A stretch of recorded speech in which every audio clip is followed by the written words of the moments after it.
નમસ્કાર વિદ્યાર્થી મિત્રો, લિબર્ટી સ્કૂલના ઓનલાઈન ક્લાસમાં આપનું સ્વાગત છે. વિદ્યાર્થી મિત્રો, આજે આપણે ચેપ્ટર નંબર 6 જેનો સ્વાધ્યાય 6.4 આપણે આગળના લેક્ચરના અંદર સ્વાધ્યાય 6.4 માં બે દાખલા શીખ્યા હતા. બાકીના બે સુધી દાખલા હતા અને ત્રીજો, ચોથો, પાંચમો, છઠ્ઠો અને સાતમો જે આપણા સિલેબસમાંથી અમને કાઢી દીધું. કેમ કે 30% કાપ મળ્યો એના કારણે આજે આપણે વિદ્યાર્થી મિત્રો દાખલા નંબર 8 ની ચર્ચા કરીએ. દાખલા નંબર 8 કંઈક આવા પ્રકારનું છે જેમાં D એ BC નું મધ્યબિંદુ છે. તો સૌપ્રથમ અને એવા બે સમબાહુ ત્રિકોણ ABC અને BD ત્રિકોણ ABC અને BD ના ક્ષેત્રફળનું ગુણોત્તર શોધવું છે. વિદ્યાર્થી મિત્રો, આપણે એક ત્રિકોણ બનાવવાનું છે. તો એક સરસ મજાનો એક ત્રિકોણ બનાવી દો જેનું નામ ABC આવે. D એ BC નું મધ્યબિંદુ છે. BC નું મધ્યબિંદુ કયું છે? D. જેમાં D એ BC નું મધ્યબિંદુ છે એવા બે સમબાહુ ત્રિકોણ ABC BDE ઈ તો આપેલો નથી સાહેબ, તો ક્યાંથી લેવું? આવું તો કઈ જગ્યા પર તો ઈ લઈ શકાય. એટલે વિદ્યાર્થી મિત્રો કહું છું, આ રકમમાં થોડી ભૂલ છે. તમે ચોપડીમાં લખી દેજો જેથી આવનારા વિદ્યાર્થીઓ કોઈ તકલીફ પડે નહીં. જેમાં D એ BC નું મધ્યબિંદુ છે અને AB નું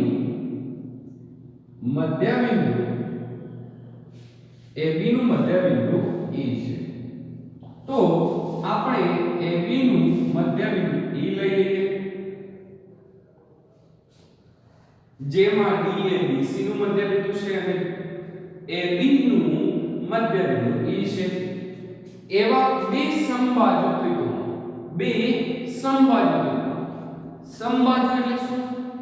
સમાન બાજુ હોય એવા બે ત્રિકોણની ચર્ચા કરવી છે. એક ABC અને બીજો BDE. ત્રિકોણો ABC BDE ના ગુણોત્તર શોધો. ગુણોત્તર એટલે શું? ABC ભાગ્યા BDE ના ક્ષેત્રફળનું ગુણોત્તર. વિદ્યાર્થી મિત્રો, સૌપ્રથમ આપણે, તમને ખબર હશે કે ક્ષેત્રફળ વાળું સૂત્ર છે જે આપણે આગળના લેક્ચરમાં એટલે કે પ્રમેય શીખ્યા હતા કે બે સમરૂપ ત્રિકોણના ક્ષેત્રફળનું ગુણોત્તર તેમની અનુરૂપ બાજુના વર્ગ બરાબર હોય. જેવું આપણે પ્રમેય શીખ્યા. તો આપણો એક પ્રશ્ન અટકાય કેમ કે આ બંને ત્રિકોણને સમરૂપ કરવા પડે. સૌપ્રથમ આપણે આ બંને ત્રિકોણને સમરૂપ કરી દઈએ. તો વિદ્યાર્થી મિત્રો, તમને ખ્યાલ આવ્યો કે સાહેબ આ ખૂણો અને આ ખૂણો સમાન. કેવી રીતે? અનુકોણની જોડ. તો આપણે લખી શકાય કે BAC BED ખૂણો BAC બરાબર BED સમાન. અને બીજું આ ખૂણો પણ અનુકોણની જોડ બનાવે. કયું? તો આપણે કહી શકાય BCA BDE અનુકોણ ની જોડ. તો આપણે આમાં કયો પ્રમેય લાવ્યો? ખોખું. તો આપણે કહી શકાય ખોખું શરત મુજબ આ બંને ત્રિકોણ કેવા બને? એકરૂપ બને. તો આપણે અથવા સમરૂપ, કે આપણે સમરૂપની વાત કરીએ છીએ, તો આપણે કહી શકાય ખોખું શરત મુજબ આ બંને ત્રિકોણ સમરૂપ બને છે. તો આપણે કહી દઈશું કે ABC BED સમરૂપ ત્રિકોણ BAC. સમરૂપ કહી દીધા. હવે શું કરવું? તો હવે વિદ્યાર્થી મિત્રો એ જોવાનું છે આપણે હવે શું કરવું છે. તો આપણે સૌપ્રથમ આ બંને ત્રિકોણના ક્ષેત્રફળનું ગુણોત્તર લઈએ. તો ABC BDE A B C B D E હવે આપણે જોડે કંઈ આપ્યું નથી. હવે તમને ખબર છે કે DABC નું મધ્યબિંદુ છે, મધ્યબિંદુ AB નું મધ્યબિંદુ A. એટલે આમાં ધોરણ 9 માં આપણે ભણ્યા હશું અને તમને કદાચ ખ્યાલ હશે કે મધ્યબિંદુમાન પ્રમેય. મધ્યબિંદુમાન પ્રમેય એવું હતું કે જો આ બે બાજુ સમાંતર હોય તો આના કરતા આ બમણું થાય, એટલે કે આનો અડધો કરો તો આ મળે. તો આપણે કહી શકાય વિદ્યાર્થી મિત્રો, સૌપ્રથમ આપણે મધ્યબિંદુમાન પ્રમેયની ચર્ચા કરીએ. ત્રિકોણ ABC માં આપણે કહીએ મધ્યબિંદુમાન પ્રમેય મુજબ કે ED સમાંતર AC, AC સમાંતર AD હોય તો શું કરી શકાય? જો AC નો અડધો કરો તો AD આવશે. તો AD બરાબર 1/2 AC છેદ પેલી સાઈડ આવે અંશમાં 2AD બરાબર AC. આપણા જોડે AC આપ્યું છે 2AD, બાકી નથી. તો હવે વિદ્યાર્થી મિત્રો આપણે કરવું શું છે કે આપણે અહીંયા આગળ ત્રિકોણના ક્ષેત્રફળનું સૂત્ર લખી દીધું. હવે બાજુની વાત કરી લઈએ. શું કે AC ને સમપ્રમાણ બાજુ કઈ આવે? AD. તો આપણે લખી દઈએ AC ભાગ્યા AD નો વર્ગ લખાઈ ગયું. હવે શું આ કિંમત આમાં મૂકી દઈએ, એટલે કે માટે ABC BDE AC બરાબર 2AD ભાગ્યા AD નો વર્ગ, AD કેન્સલ, ABC ભાગ્યા BDE 2 નો વર્ગ 4 ભાગ્યા 1. જે આપણો આવી ગયું, બંને કેટલા ગુણોત્તર વિભાજન કરે કે 4/1. જે આપે બે ત્રિકોણો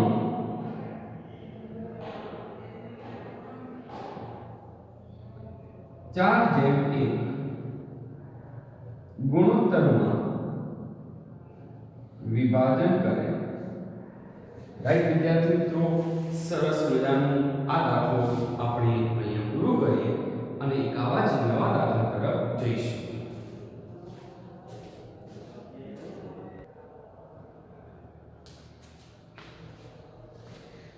વિદ્યાર્થી મિત્રો, હવે આપણે એક નવા MCQ તરફ જઈએ.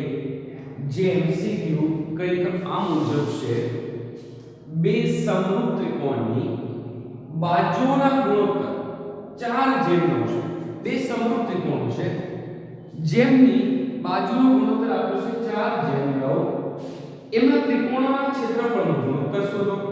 તો વિદ્યાર્થી મિત્રો, આપણે સમજવા માટે આપણે બે ત્રિકોણ દોરી દઈએ, જેથી ખ્યાલ આવે કે કયા બે ત્રિકોણ સમરૂપ છે. તો આપણે સમજ માટે સરસ મજાના બે ત્રિકોણ દોરી દઈએ. આ ત્રિકોણનું નામ ABC અને બીજા ત્રિકોણનું નામ PQR. હવે આ બંને ત્રિકોણ કેવા? સમરૂપ. તો આપણે કહીએ બે સમરૂપ ત્રિકોણ ABC સમરૂપ PQR. હવે શું કહે છે? બે સમરૂપ ત્રિકોણની બાજુનો ગુણોત્તર કોઈ એવું નથી કીધું AB આપ્યું, આપણે કોઈ પણ ધારી લઈએ. માનો કે AB ને સંગત PQ, AB ભાગ્યા PQ કેટલું આપ્યું છે? 4/9. હવે ત્રિકોણના ક્ષેત્રફળનો ગુણોત્તર, આ બંને ત્રિકોણ છે એમનું ક્ષેત્રફળ અને ગુણોત્તર લઈ લો. તો ABC ભાગ્યા PQR શોધવું છે. હવે વિદ્યાર્થી મિત્રો, આપણે આ શોધવાનું હોય તો કેવી રીતે શોધી શકાય એના ઉપર થોડી ચર્ચા કરીએ.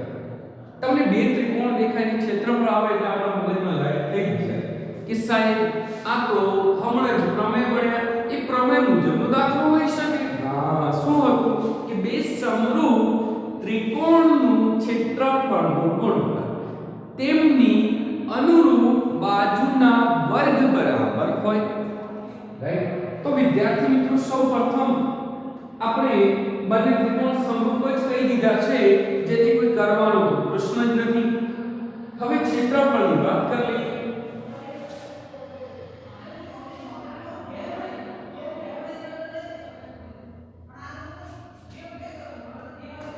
ABC PQ કઈ બી બાજુનો ગુણોત્તર AB/PQ નો સ્ક્વેર. હવે વિદ્યાર્થી મિત્રો આપણે આમાં કિંમત મૂકી દઈએ એટલે આપણો શું આવી જશે? જવાબ લખી દઈએ.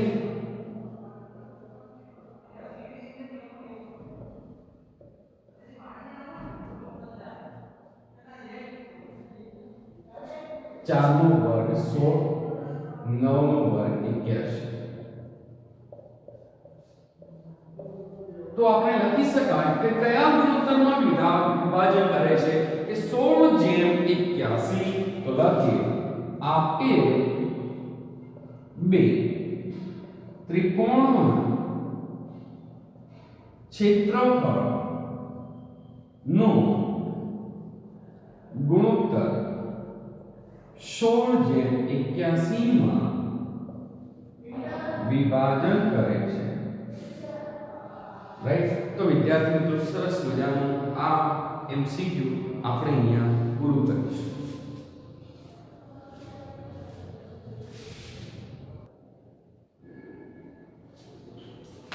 વિદ્યાર્થી મિત્રો એક પ્રમેય છે જેની સાબિતીની જરૂર નથી, પણ તમારે સમજવું પડશે કે કેમ આવું થાય છે. કેમ કે પાયથાગોરસના પ્રમેયમાં એની સમજૂતી જરૂર પડે છે, જેથી આપણે સમજી લઈએ આ કહેવા શું માંગે છે. કહે છે એવું કે જો કાટકોણ ત્રિકોણમાં કાટખૂણો બનાવતા શિરોબિંદુથી કર્ણ પર વેધ દોરેલ હોય તો વેધની બંને તરફના ત્રિકોણો મૂળ ત્રિકોણને સમરૂપ હોય છે અને એકબીજાને પણ સમરૂપ હોય છે. વિદ્યાર્થી મિત્રો સૌપ્રથમ આપણે એક સરસ મજાનો કાટકોણ ત્રિકોણ દોર દઈએ. આ એક કાટકોણ ત્રિકોણ આવી ગયું. જો કાટકોણ ત્રિકોણમાં કાટખૂણો બનાવતા, માનો કે આ કાટખૂણો છે, બનાવતા શિરોબિંદુથી કર્ણ પર વેધ દોરેલ હોય. સૌપ્રથમ વિદ્યાર્થી મિત્રો આનું નામ આપી દો B અને C. ત્રિકોણ ABC માં કયો કોણ કાટખૂણો કે સાહેબ B? તો આપણે અહીંયા લખી દઈએ કે ત્રિકોણ ABC માં ખૂણો B કાટખૂણો છે. જો કાટકોણ ત્રિકોણમાં કાટખૂણો બનાવતા શિરોબિંદુથી કર્ણ પર વેધ દોરેલ હોય, એટલે કે કાટખૂણામાંથી એક વેધ દોરું છું જેનું નામ BD છે. કેના ઉપર દોર્યો? AC પર. તો આપણે લખીએ BD લંબ AC. રાઈટ. હવે જો વિદ્યાર્થી મિત્રો અહીંયા વેધ દોરવામાં આવે તો અહીંયા સામે પણ બંને કાટખૂણા બનાવે અને જેવો વેધ દોરો તો બે કાટકોણ ત્રિકોણમાં વિભાજન થાય. કયા બે કાટકોણ ત્રિકોણ બને એના વિશે ચર્ચા. તો એક ત્રિકોણ ADB અને બીજો ત્રિકોણ BDC બને, જેમાં બે ત્રિકોણો, એક ત્રિકોણ ADB અને બીજો ત્રિકોણ ADB BDC બને. હવે વિદ્યાર્થી મિત્રો સરસ મજાના આ બે ત્રિકોણો તો બની ગયા. હવે આપણે કરવું શું? તો હવે આપણા મગજમાં લાઈટ ઇન્સોર્ટ થઈ ગઈ છે. આગળ શું કે વેધની બંને તરફના ત્રિકોણો મૂળ ત્રિકોણને સમરૂપ હોય. આ વેધની એક આ ત્રિકોણ અને આ ત્રિકોણ બંને મૂળ ત્રિકોણને સમરૂપ હોય. તો સૌપ્રથમ આ સમરૂપ છે તો કેમ એનું પણ આપણને પ્રશ્ન થાય. તો એની ચર્ચા કરવી. બંને ત્રિકોણ માટે આ કોણ તો કોમન છે, આ ખૂણો કાટખૂણો, આ ખૂણો કાટખૂણો, એટલે ખૂબ સરળ મુજબ આ બંને ત્રિકોણો કેવા બને? સમરૂપ બને. હા, એ વાત તો છે. તો સૌપ્રથમ આપણે બે ત્રિકોણની ચર્ચા કરીએ. પહેલા બે કરી દઈએ એટલે બીજું તો ઓટોમેટિક સમજી લેવાનું સમરૂપ છે. માનો કે ત્રિકોણ ABC અને ત્રિકોણ ADB માં બંને ખૂણા A કેવા રહેશે? સમાન. તો ખૂણો A બરાબર ખૂણો A. ખૂણો D કાટખૂણો, તો ABC નો કયો ખૂણો કાટખૂણો? B. ખૂણો B બરાબર ખૂણો D. આ કઈ શરતથી? ખૂણો, રાઈટ? કેમ કે ખૂણો ખૂણો શરત મુજબ બંને ત્રિકોણ કેવા બને? સમરૂપ બને. તો પહેલો ત્રિકોણ લઈએ ABC, ત્રિકોણ ABC સમરૂપ ત્રિકોણ ABC ને સમરૂપ ત્રિકોણ કયા? તો આ બંનેની વાત કરવી. ADB એક ત્રિકોણ AD, બીજો ત્રિકોણ ABC ને સમરૂપ BDC, અને ત્રીજું શું કહે છે કે એકબીજાને સમરૂપ હોય છે. આ બંને ત્રિકોણો છે એકબીજાને કેવા છે? સમરૂપ. તો એ બંને પણ કહી દઈએ ત્રિકોણ ADB સમરૂપ ત્રિકોણ BDC. પહેલું તો વાત થઈ ABC ADB ને સમરૂપ હોય, ABC BDC ને પણ સમરૂપ હોય, અને બંને ત્રિકોણો પણ સમરૂપ હોય, જે આ પ્રમાણે કીધું. અને આ વિદ્યાર્થી મિત્રો આ પ્રમાણે યાદ પણ રાખજો એટલે તમને ખ્યાલ આવશે.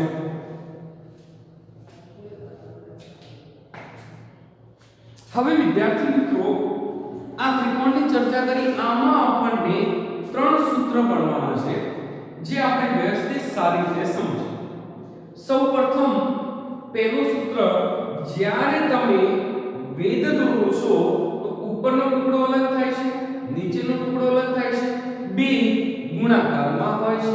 તો સૌપ્રથમ BD નો સ્ક્વેર કર વેધ BD નો સ્ક્વેર, ઉપરનો ટુકડો AD, નીચેનો ટુકડો BC. એટલે કે આપણે જ્યારે વેધ દોરીએ ઉપરનો ટુકડો ગુણ્યા નીચેનો ટુકડો, ઉપરનો ટુકડો AD, નીચેનો ટુકડો CD, AD.DC. આને એક કહીશું. બીજું ત્રિકોણની વાત કરીએ, જ્યારે પણ આ બાજુ લઉં છું તો AB લઉં છું એમ હાથ હોય એટલે તમને વધારે ખબર. ઉપરનો અડધો ડોટ આખો, અડધો AD આખો AC. તો આપણે કહી શકાય AB સ્ક્વેર બરાબર AD.AC. આને કહેવાય બીજું ત્રિકોણ. અને ત્રીજું સૂત્ર કંઈક આવું બને છે BC ના વર્ગનું. BC ના વર્ગનું સૂત્ર શું?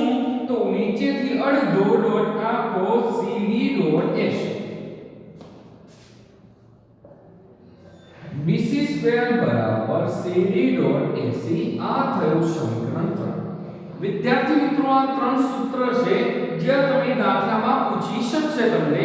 તો કેવા પ્રકારના સૂત્ર છે થોડું વધારે સમજીએ. એકવાર ફરી રિવાઇઝ કરાવું છું સૂત્રની કે જ્યારે તમે વેધના સૂત્રની વાત કરો તો ઉપરનો અડધો અલગ, નીચેનો અડધો અલગ, AD.CD, AD.CD.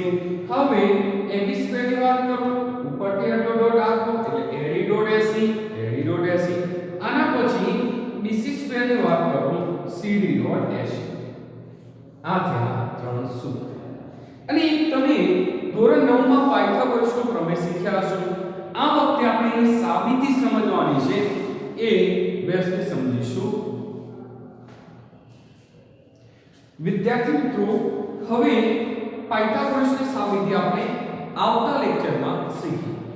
આટલા સુધી તમે આ સૂત્ર સમજી લેજો, સૂત્ર તૈયાર પણ કરી દેજો, કેમ કે આગળના દાખલામાં જરૂર પડશે. વિદ્યાર્થી મિત્રો આપણે આ લેક્ચર અહીંયા પૂરું કરીશું. આવતા લેક્ચરમાં ફરી મળીશું.